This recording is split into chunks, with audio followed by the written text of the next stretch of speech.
بسم اللہ الرحمن الرحیم۔ ان اگر تبدو تبدو کے اگر ورب کو غور کریں تو بدا کا مطلب ہوتا ہے کسی چیز کا ظاہر ہو جانا۔ اسی سے پھر یہ بدو یا بدوی کا لفظ بھی آتا ہے، کیونکہ وہ صحرا میں رہتے ہیں، یہاں پہ سب کچھ کھلا اور ظاہر ہوتا ہے۔ اور ابدا کا مطلب ہوگا اس نے ظاہر کیا، اور یبدی کا مطلب ہوگا وہ ظاہر کرتا ہے۔ تو پھر اس کی جو گردان بنتی ہے، یبدی وہ ظاہر کرتا ہے، یبدونا وہ ظاہر کرتے ہیں۔ تبدی تو ظاہر کرتا ہے، تبدونا تم سب ظاہر کرتے ہو، ابدی نبدی میں ظاہر کرتا ہوں، ہم ظاہر کرتے ہیں۔ تو یہ جو تبدونا ہے، اس سے بنا ان کی وجہ سے نون ختم ہو گیا، تو ان تبدو اگر تم ظاہر کرو، الصدقاتی یہ اس کا مفعول ہو گیا، یہ نصب میں ہے۔ تو اگر تم ظاہر کرو اپنے صدقات، یعنی غور کرنے والی چیز یہ ہے کہ یہاں پہ جو بیسک بات ہو رہی ہے وہ نفلی صدقوں کی ہو رہی ہے۔ جو زکوٰۃ ہے یا جو حکومت نے آ کے آپ سے لینا ہے صدقہ، وہ تو لازمی ہے، تو اس کے اندر ظاہر کر کے ہی آپ دیں گے، اس میں کوئی چھپانے کا سوال پیدا نہیں ہوتا۔ وہ تو ظاہر کی بات ہے، وہ آئیں گے، کیلکولیٹ کریں گے، آپ کی ویلتھ نکالیں گے، اس کا 2.5% کیلکولیٹ کریں گے، یا پیداوار کا حساب لگائیں گے، اور اس کے اوپر 5% یا 10% depending on the nature of land آپ سے وہ زکوٰۃ یا عشر لیں گے، تو وہ تو ظاہر ہی ہوں گے۔ مگر جو نفلی صدقات ہیں ان کے متعلق یہ بتایا جا رہا ہے کہ اگر تم یہ ظاہر کر کے دو، فَنِعِمَّا ہِیَ، تو بھی اچھا ہے، بڑی اچھی چیز ہے، صحیح ہے۔ کیونکہ بہت دفعہ ایسا موقع ہوتا ہے جہاں پہ آپ مثال کے طور پہ کہیں، جب شوکت خانم کے لیے کیمپین ہو رہی تھی، تو کچھ لوگ اعلان کرتے تھے کہ جی میں اتنے لاکھ دیتا ہوں یا اتنے ملین دیتا ہوں، تو اس سے دوسروں کو بھی ترغیب ملتی ہے۔ اور ان تخفوہا اگر تم چھپاتے ہو اس کو، یعنی اگر تم چھپاؤ اس کو، اور ہاں سے مراد ہے صدقات، یعنی اگر تم ان صدقات کو چھپا لو، وَتُؤْتُوہا یہ وہی آتا یؤتی والا ہے، اور دو ان کو، الفقراء فقیروں کو، یعنی اگر تم انہیں چھپا کے فقیروں کو دو، اگر تم انہیں چھپاؤ اور چپکے سے فقیروں کو دو، فَهُوَ خَيْرٌ لَكُمْ تو یہ تمہارے لیے زیادہ بہتر ہے۔ جب اب اجتماعی طور پہ آپ نے نہیں دینا اور کسی کو بھارنا مقصود نہیں ہے، تو زیادہ بہتر یہ ہے کہ فقیروں کو چھپا کر دیا جائے۔ کیوں؟ اس میں جب آپ چھپا کے دیں گے تو پہلی بات یہ کہ پھر اس میں ریاکاری کا سوال پیدا نہیں ہوگا، ورنہ ایک دھڑکا لگا رہے گا کہ ہم جو لوگوں کو دے رہے ہیں تو باقی لوگ دیکھ رہے ہیں، اور اب باقی لوگ تعریف کر رہے ہوں گے، تو شاید وہ کہیں اچھا، کتنا اچھا آدمی ہے، کتنا زبردست آدمی ہے۔ تو انسان کے دل میں یہ نیت آنے کا خطرہ ہوتا ہے کہ نیت نہ پیدا ہو جائے کہ لوگ میری تعریف کریں، اس لیے لوگوں کو دوں، اس لیے لوگوں کو زیادہ دوں، بہتر دوں، یا جو بھی دینی چاہے زکوٰۃ یہ تو بس بتا کے دوں گا، ہاں جی وہ جی۔ تو یہ ایک نیت پیدا ہونے کا خطرہ ہوتا ہے، اس سینس میں بہتر ہے۔ اور اس سینس میں بہتر ہے کہ جس کو آپ دے رہے ہیں اس کی بھی ایک عزت نفس ہے۔ اگر آپ اس کو اوپنلی اعلانیہ دیں گے تو وہ بھی مجروح ہوگی، تو اس طریقے سے آپ ان کی لاج بھی رکھ سکتے ہیں، ان کی خودداری کی۔ تو زیادہ بہتر یہ ہے کہ چھپا کر ہی دیا جائے۔ وَيُكَفِّرُ عَنْكُم مِّن سَيِّئَاتِكُمْ اور یکفر کا یہاں مطلب بنے گا دور کر دے گا، انکم تم سے، وہ دور کر دے گا۔ اب وہ سے مراد یا تو یہ عمل ہو سکتا ہے کہ یہ اگر تم نے چھپا کے ان کو دیا یا صدقات دیے، اور یا زیادہ آسان ترجمہ یہ کہ یہاں مراد اللہ تعالیٰ ہے، کہ اللہ تعالیٰ تم سے جھاڑ دے گا، من سیئاتکم تمہارے گناہوں میں سے، تمہارے گناہوں کو۔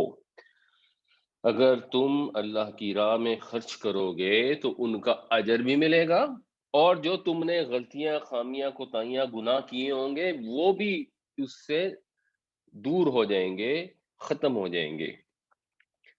واللہ بما تعملون خبیر، اور اللہ بھی اس کے ساتھ، ما جو، یعنی اس کو جو، تعملون تم عمل کرتے ہو، خبیر اللہ خبیر، بنیادی طور پہ یہ یوں تھا، اللہ خبیر اللہ جانتا ہے، خبر رکھتا ہے، بما تعملون اس کی جو تم عمل کرتے ہو۔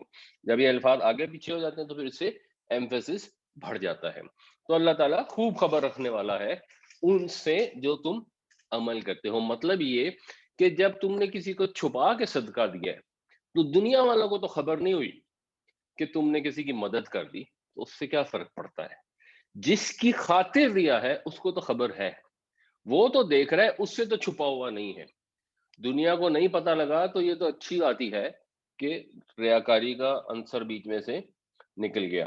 ان تبدوا الصدقات فنعما ہی وان تخفوها وتؤتوها الفقراء فهو خير لكم ويكفر عنكم من سيئاتكم واللہ بما تعملون خبیر۔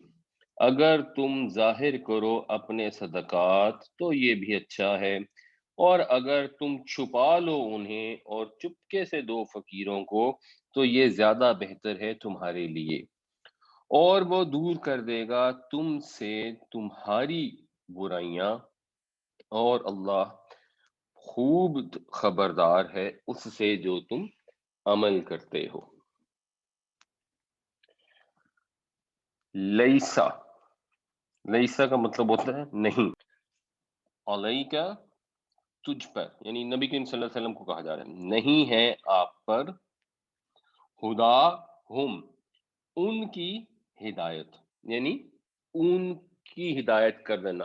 تو نہیں ہے آپ پر کا مطلب ہے آپ کی ذمہ داری نہیں ہے، یہ آپ کی ذمہ داری نہیں ہے کہ آپ نے زبردستی کسی کو ہدایت دینی ہے۔ نبی کریم صلی اللہ علیہ وسلم کی ذمہ داری حق بات پہنچا دینا تھا، ان کو ہدایت کی طرف بلانا تھا، تبلیغ کرنا تھا۔ آگے اب وہ مانے یا نہ مانے یہ تو پھر اللہ تعالیٰ کی مرضی ہے اور ان لوگوں کی مرضی ہے۔ آپ صلی اللہ علیہ وسلم کے اوپر یہ ذمہ داری نہیں تھی کہ آپ نے زبردستی ان کو ہدایت پر لے کے آنا ہے۔ واہ، اور لیکن، لیکن اللہ، یہ لیکن کی وجہ سے پھر اللہ نصب میں آ جاتا ہے، اور لیکن اللہ یہدی من یشاء، ہدایت دیتا ہے جس کو چاہتا ہے، یا ہدایت دے گا جس کو چاہے گا۔ تو یہ اللہ تعالیٰ کا طریقہ کار ہے، اللہ تعالیٰ کی سنت ہے کہ اللہ تعالیٰ جس کو چاہے گا ہدایت دے گا۔ اس میں پھر آگے انڈرسٹوڈ ہے جو باقی قرآن شریف میں آتا ہے کہ وہ انہی کو ہدایت دیتا ہے جو اس کی کوشش کرتے ہیں، جو ہدایت حاصل کرنے کی نیت رکھتے ہیں۔ ان آیتوں کے کانٹیکس میں اگر دیکھیں تو ایسے محسوس ہوتا ہے کہ یہ اب ذکر کیونکہ ہو رہا ہے انفاق کا، تو جب شروع میں مسلمانوں کے جو غیر مسلم رشتہ دار تھے، ظاہر سی بات ہے جو بھی مسلمانوں میں مال والے یا حوصلے والے لوگ تھے وہ غیر مسلموں کی بھی مدد کرتے تھے، تو اب دے ور لٹل کنفیوزڈ، جیسے ہمارے بھی لوگوں کو کنفیوژن ہو جاتی ہے کہ اچھا جی یہ ہم ایک جگہ رہتے ہیں جہاں پہ آس پاس عیسائی بھی ہیں اور وہ زیادہ غریب ہیں، تو اب ہم ان کی مدد کریں یا کیا کریں؟ تو غالباً اگر اس کانٹیکٹ میں دیکھیں تو اس کا مطلب یہ بنتا ہے جو مودودی صاحب نے اس کو ایکسپلین کیا ہے، مسلمانوں کو غیر مسلم رشتہ داروں کی مدد کرنے میں تعامل ہوتا تھا، تو یہ بتایا جا رہا ہے کہ بھائی ان کا ہدایت پہ آنا یا نہ آنا ایک علیحدہ کیس ہے، اور کسی غریب کی مدد کرنا ایک علیحدہ کیس ہے، چاہے وہ مسلمان ہے یا نہیں ہے۔ تو اگر اللہ کی رضا کے لیے ان غریبوں کی مدد کر دو گے جو مسلمان نہیں ہیں، تب بھی اللہ تعالیٰ اجر عطا فرمائے گا۔ یہ مفہوم کافی لاجیکل لگتا ہے۔ وما تنفقوا من خیر، اور ما کے تین مطلب ہوتے ہیں، جو نہیں کیا، یہاں پہ اس کا مطلب ہے جو، اور جو کچھ بھی تم خرچ کرتے ہو یا جو کچھ بھی تم خرچ کرو گے، من خیر، خیر میں سے، فَلِأَنفُسِكُمْ، پس وہ تمہاری ہی جانوں کے لیے ہے، پس وہ تمہارے ہی لیے ہے، یعنی اس کا جو فائدہ ہونا ہے وہ تمہیں ہی حاصل ہوگا۔ اب سوال یہ پیدا ہوتا ہے کہ یہاں خیر کا لفظ کیوں استعمال ہو، یہ پہلے بھی استعمال ہوا ہے، تو اپیرنٹلی خیر کا لفظ استعمال کرنے سے ایک نتیجہ ہم یہ نکال سکتے ہیں کہ جو مال ہے وہ خیر ہے، مال میں کوئی برائی نہیں ہے، مال کمانے میں کوئی حرج نہیں ہے۔ اللہ تعالیٰ نے مسلمانوں کو یہ نہیں کہا کہ وہ فاقوں سے مر جائیں اور ان کا پہننے کے لیے کپڑے نہ ہوں، یہ ڈیزائربل نہیں ہے۔ ایک طریقہ کار تھا، نبی کریم صلی اللہ علیہ وسلم اپنے اوپر مال خرچ نہیں کرتے تھے۔ خلفائے راشدین میں خاص طور سے جو حضرت ابو بکر اور حضرت عمر تھے، وہ کیونکہ ان کا اپنا ذریعہ معاش نہیں تھا. حضرت عثمان تو امیر تھے، تو اس میں پھر آپ اپنے ذاتی پیسوں میں سے خرچ کرتے ہو ایک علیحدہ چیز ہے. تو حضرت ابو بکر اور حضرت عمر جو ہیں وہ جو رضی اللہ عنہما جو لیتے تھے بیت المال سے، وہ اتنا لیتے تھے جو منیمم پاسبل تھا. تو اسی لیے ہم پڑھتے ہیں کہ حضرت عمر کے پاس ایک ہی جوڑا ہوتا تھا جس کو وہ دھو لیتے تھے اور پھر اسی کو دوبارہ پہن لیتے تھے. تو اس سے تو پتہ لگتا ہے مال کو خرچ کہاں کرنا ہے.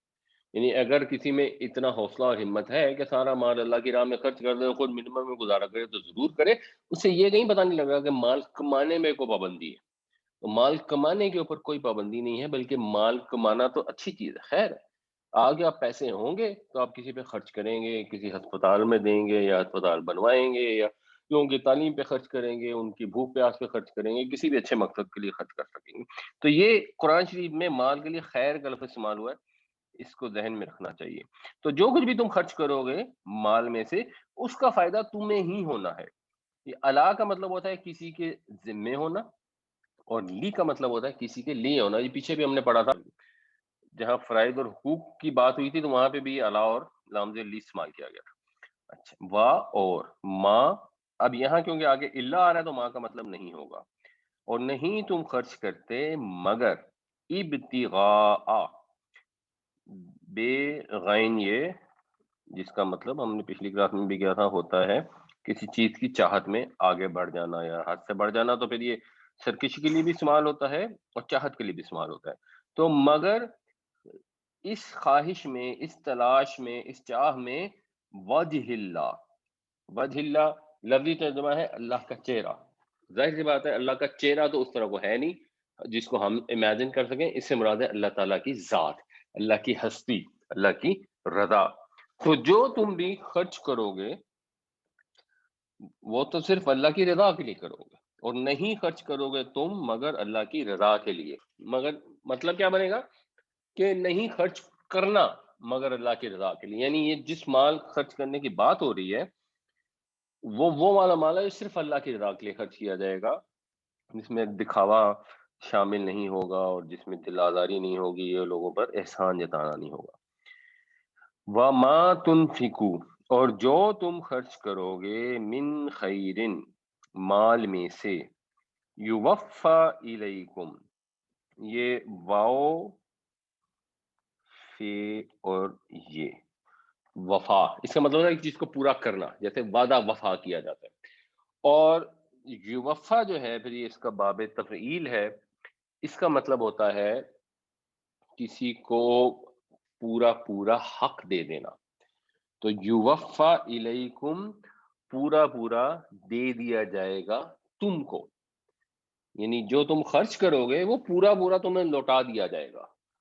وہ کہیں تمہارا مال جو ہے وہ ضائع نہیں ہوگا، وہ تمہارے ہی لیے ہے، تمہارے لیے جمع کیا جائے گا اور پھر تمہیں پورا پورا لوٹایا جائے گا. اور پورا لوٹایا کیسے جائے گا کہ ایک کے بدلے 700 گنا تک دیا جائے گا.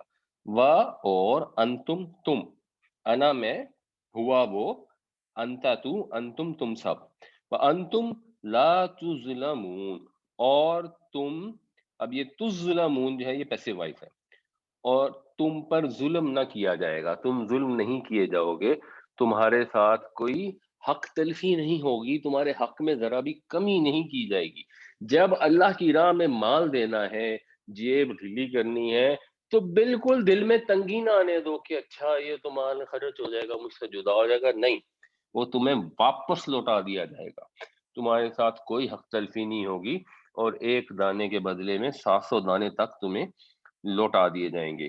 لیس علیکم خداہم ولکن اللہ یہدی من یشاء وما تنفقوا من خیر فلانفسکم وما تنفقون الا ابتغاء وجہ اللہ وما تنفقوا من خیر یوفى الیکم وانتم لا تظلمون. نہیں ہے تمہارے ذمے ان کی ہدایت، اور لیکن اللہ تعالی ہدایت عطا کرتا ہے جس کو چاہتا ہے. اور جو کچھ بھی تم خرچ کرو گے مال میں سے تو وہ تمہارے ہی لیے ہے، اور نہیں تم خرچ کرو گے مگر اللہ کی رضا کی خاطر. اور جو کچھ بھی تم خرچ کرو گے مال میں سے تو وہ تمہیں پورا پورا دے دیا جائے گا، اور تمہاری ذرا بھی حق تلفی نہیں ہوگی۔ للفقراء، اچھا اب یہ جو للفقراء اس کا مطلب ہے فقیروں کے لیے، غریبوں کے لیے۔ کیا ہے فقیروں کے لیے غریبوں کے لیے؟ وہ پیچھے بات گزر چکی ہے تو یہاں وہ محذوف کر دی گئی ہے۔ پیچھے گزر چکا ہے کہ ان کے لیے صدقات ہے، تو یہ صدقات جو تم چھپا چھپا کے دو گے، ان کا جو مصرف ہے وہ ہے کیا؟ یہ دینے کن کو ہے؟ یعنی ہم مسلسل یہ پڑھتے چلے آ رہے ہیں کہ اللہ کی راہ میں خرچ کرو، اللہ کی راہ میں خرچ کرو، جوڑ جوڑ کے نہ رکھو، سینت سینت کے نہ رکھو۔ اس سے ایک یہ بھی نتیجہ نکل سکتا ہے کہ آدھا معاشرہ جو ہے وہ امیروں کا ہو اور آدھا معاشرہ مانگنے والوں کا ہو، یا سرٹن سگنیفیکنٹ پرسنٹیج مانگنے والوں کی ہو، وہ مانگتے رہیں اور دوسرے کما کما کے ان کو کھلاتے رہیں۔ یہ کوئی سمجھ سکتا ہے کہ جی کھلانے کی اور لوگوں کے اوپر خرچ کرنے کی اتنی زیادہ فضیلت ہے؟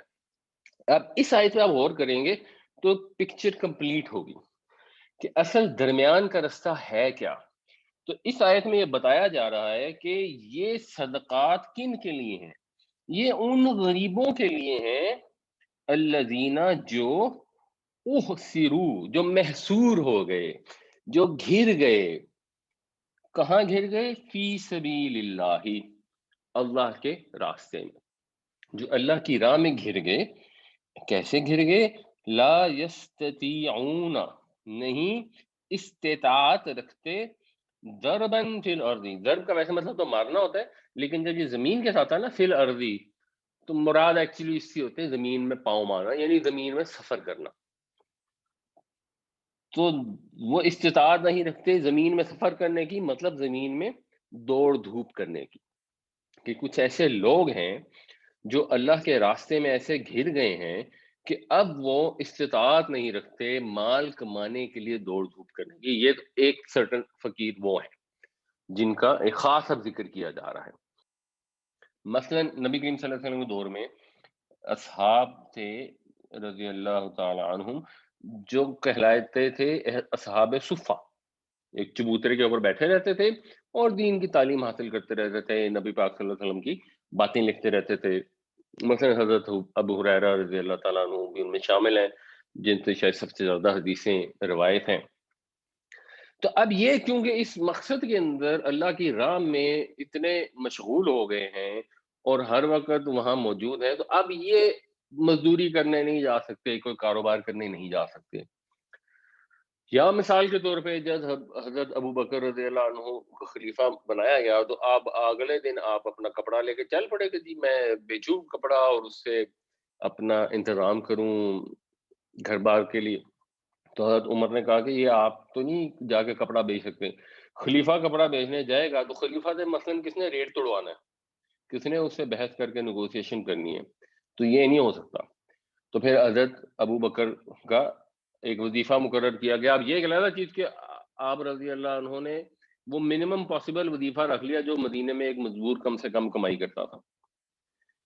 تو وہ ان لوگوں کے لیے جو اللہ کی راہ میں مشغول ہو گئے، یا آج کے دور میں مثال کے طور پہ اگر ہم اپوائنٹ کر دیتے ہیں کسی کو مثلاً کسی مسجد میں خدمت کے لیے، یا کوئی دینی تحریک ہے جس کے اندر لوگ مسلسل اپنا فل ٹائم ورک دے رہے ہیں، صرف والنٹیئر ورک نہیں کر رہے، یا علماء دین بھی ہیں جو مکمل فل ٹائم کام کرتے ہیں، تو پھر کسی نہ کسی کو ان کی جو فائنینشیل سپورٹ کرنی چاہیے۔ تو اب یہ وہ اس طرح کی چیریٹی والی سپورٹ نہیں ہے، یہ ایک وہ معاشرے کے لیے ایک پروڈکٹیو اور پازیٹیو کام کر رہے ہیں، سروس کر رہے ہیں، اس کے بدلے ان کو دیا جائے گا۔ جیسے ایدی صاحب جو بھی کام کرتے تھے تو پھر کچھ نہ کچھ اپنے خرچ کے لیے لیتے تھے ایٹسٹرا۔ بالکل اسی طرح اب جو حکومتی اقتدار ہوتے ہیں، یعنی بیسیکلی تو زکوٰۃ حکومت اکٹھا کرتی ہے، اور پھر جب وہ خرچ کرتی ہے تو اس کے اندر اپنے افسروں کے اوپر بھی خرچ کرتی ہے۔ یہ سسٹم تو ہمیشہ سے موجود ہے۔ تو وہ لوگ جو بھی زمین میں نہیں کر سکتے دوڑ دھوپ کیونکہ اللہ کے راستے میں وہ مشغول ہیں، تو ان کے لیے ہیں یہ صدقات، یعنی سب سے زیادہ حقدار وہ ہیں۔ اور یہاں خاص طور سے جن کی بات ہو رہی ہے یہ عہدے داروں کی نہیں ہے، کیونکہ عہدے داروں کو تو بیت المال سے ویسے ہی آپ نے اسائن کر دیا نا اور ان کو ملنا شروع ہو گیا۔ یہ وہ لوگ ہیں جو آپ کو پتہ ہے کہ اچھا ٹھیک ہے صحابہ صفہ ہیں، صحابہ بھی جانتے تھے